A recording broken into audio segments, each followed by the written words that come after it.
दोस्तों बार बार बेइज्जती होने के बावजूद भी विवेक श्रीवास्तव सुधरने का नाम नहीं ले रहा। विवेक श्रीवास्तव हमेशा भारत विरोधी बातें करता है और आपने विवेक श्रीवास्तव को चाइना के पक्ष में और पाकिस्तान के पक्ष में बोलते हुए तो सुना ही होगा। विवेक श्रीवास्तव को देश और देश के लोगों से कोई लेना देना नहीं है। विवेक श्रीवास्तव के लिए सिर्फ वामपंथी विचारधारा ही सबसे बड़ी है। विवेक श्रीवास्तव मोदी विरोध में इतना अंधा हो गया है कि भारत की सेना पर भी सवाल उठा देता है। तो आज मैं ऐसी वीडियोस लाया हूं जहां विवेक श्रीवास्तव की इंसल्ट हो रही है, तो वीडियो का एंड तक जरूर देखना। जय हिंद। बहुत बड़ी डिसअपॉइंटमेंट है। आप जो मर्जी क्लैरिफिकेशन दीजिए। पहली बार अमेरिका का राष्ट्रपति खड़ा होकर के कह रहा है कि मैंने इन दोनों का एक सीज फायर करवाया है। दैट मीन्स आपने कश्मीर के इशू को इंटरनेशनलाइज कर दिया। वो कह रहा है कि साहब हमने तो अपनी सरकार पे भरोसा करते हैं, अपने डीजीएमओ पे भरोसा करते हैं या फॉरेन मीडिया पे भरोसा करते हैं।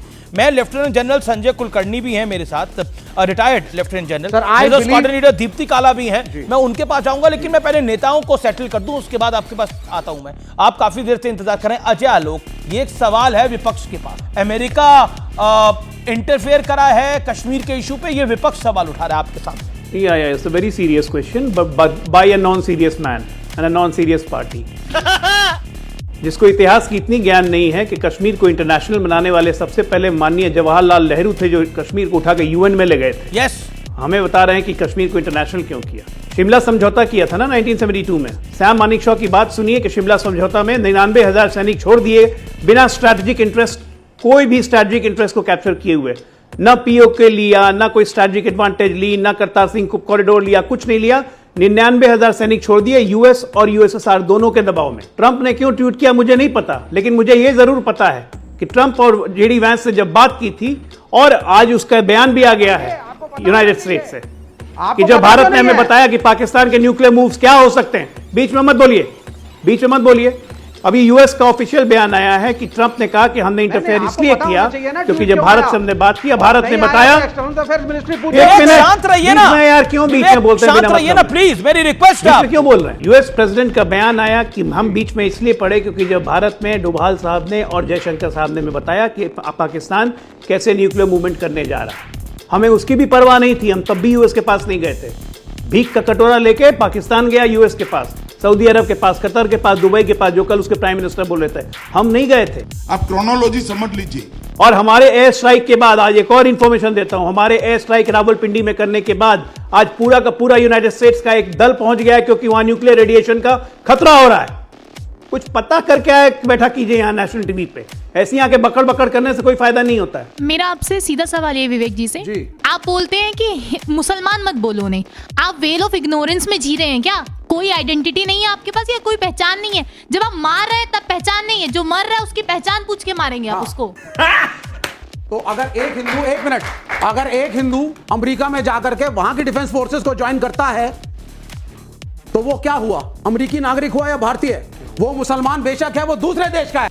टोकले की औलाद, ये कौन सी फिल्म लाया है? मेरा विवेक जी से सवाल है, मैं जानना चाहता हूं सर, ये आप अपने आप से करते हैं ऐसी चीजें कि कबूतर आए बिल्ली के सामने आंखें बंद कर ले, वो शत्रुबोध होने नहीं दे रहे आप किसी का? ये मतलब क्यों? सुनिए, जब सामने दिखाई दे रही है चीजें, स्पष्ट है कि पैंट भी उतारी जा रही है, आपको भी पता होगा किस लिए उतारी जा रही है, वो कलमा पढ़ाया जा रहा है, और आप बस इस पे अटकी हुई है आपकी सुई कि मुसलमान मत बोलो। अरे जब है तो है वो मुसलमान।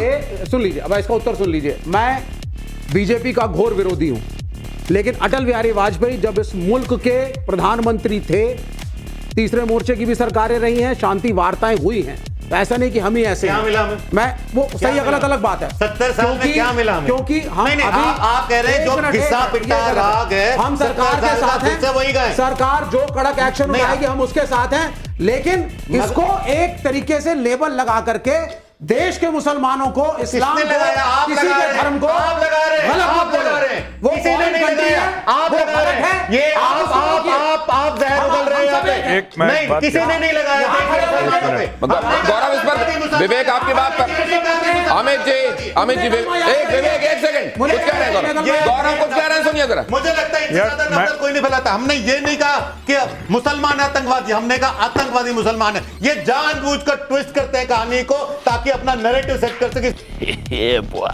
China does everything to arm Pakistan encouraging to wage proxy war against India. We have to be friendly with China. I mean, I don't, just because you and your party are friendly with China, the nation doesn't have to crawl. The nation doesn't have to beg China. Look at what China is doing. No, it can't be friendship in isolation. Please listen to me now. It will have to be in response to what China does. And it is now time to give tit for tat. What are you talking about? We are not stooges of America. No, what are you talking about? I'll get in particular. One second. What are you talking about? Don't tell lies. What are you saying? Retaliation. I take umbrage. This is too much. This is too much. We don't want the Chinese. No, Vivek, I'm sorry, Vivek. You know, Vivek. One second, Vivek. No, Vivek. बंद करो हाथ जोड़ के। मैं जिन इलाकों में 80-90% मुस्लिम है वहां पे कोई इस्लाम के बारे में चूं बोलकर भी चुनाव जीत के दिखा दे, मगर 80% हिंदुओं के देश में हिंदू धर्म को virus, HIV, corona eradication. Pakistan के अंदर आप चले जाइए और पढ़ लीजिए, पाकिस्तानी जो पंजाबी मुस्लिम है, खैबर पख्तूनख्वा जो मुस्लिम है, जो सिंधी मुस्लिम है, रीजनलिज्म है, लड़ाइयां हैं, अपनी अपनी भाषा के लिए भी लड़ रहे हैं। ऐसा नहीं है। और तो जो ये कहना कि साहब मुसलमान का मतलब वो सारे इकट्ठा होकर के ग्रुप में घूम रहे हैं, ये एक आप तो ये क्यों कहा जाता है कि मुसलमान टैक्टिकल वोटिंग करता है? हिंदुओं को डराना चाहते हैं। मुसलमान टैक्टिकल वोटिंग करता है, ये कहां से आया? इसलिए ये अब होने लगी है। देखिए अंतर क्या है। जैसे मैं आपके लाखों दर्शकों से कह रहा हूं, आपने हिजबुल्लाह के लिए सभाएं देखी, कश्मीर से लेकर लखनऊ से लेकर हैदराबाद तक। हमास के लिए प्रदर्शन देखे। ये एकजुटता है, लड़ रहे हैं आपस में, मगर जब मुद्दा आएगा तो हम एक साथ खड़े। मगर उम्मा वहीं से आया गया। मैं उस पे आ रहा हूं। मगर आपने कभी ये सुना कि धुबरी में हिंदुओं के साथ क्या हुआ उसके लिए कोई कार्रवाई हो जाए? ना। अरे कश्मीर में कुछ हुआ, उससे क्या मतलब है? जब कश्मीर में हुआ था, पूरे भारत में कोई प्रदर्शन देखा गया? I don't want you to enter the realm of the leftist विवेक वाली conspiracy theories. ये प्लीज विवेक और JNU पे छोड़ दो। Well, विवेक आपका नाम लिया है, प्लीज रिस्पॉन्ड। आनंद जी, अगर बम फेंकना होगा, जैसे अमेरिका में बैलेट बॉक्सेस जले हैं, तो EVM can also be burned out. So I mean, if you are thinking that we should not have ballot boxes because वो leftist आकर के बम फेंक देगा, I do not know what logic that is. अब आप सुनिए, अब आप नहीं, अब वो भाई उन्होंने बम दोस्तों, विवेक श्रीवास्तव की घनघोर इंसल्ट की वीडियोस तो आपने बहुत देखी होंगी। ऐसे डिबेट जहां पे कभी सुधांशु त्रिवेदी तो कभी सेना का कोई रिटायर्ड कर्नल या फिर मेजर विवेक श्रीवास्तव को एक्सपोज कर देता है, लेकिन इसके बावजूद भी वामपंथी विवेक श्रीवास्तव सुधरने का नाम नहीं ले रहा। विवेक श्रीवास्तव रोज टीवी पर आके अपनी वामपंथी विचारधारा फैलाता है, कभी हिंदुओं के खिलाफ तो कभी देश के खिलाफ तो कभी मोदी के खिलाफ। अब किसी पॉलिटिकल पार्टी के खिलाफ विवेक श्रीवास्तव बोलता है तो वो समझ में भी आता है, लेकिन जिस तरह से देश के खिलाफ विवेक श्रीवास्तव ने खास करके ऑपरेशन सिंदूर और पहलगाम अटैक पर बोला, उसको जनता ने देखा और समझा।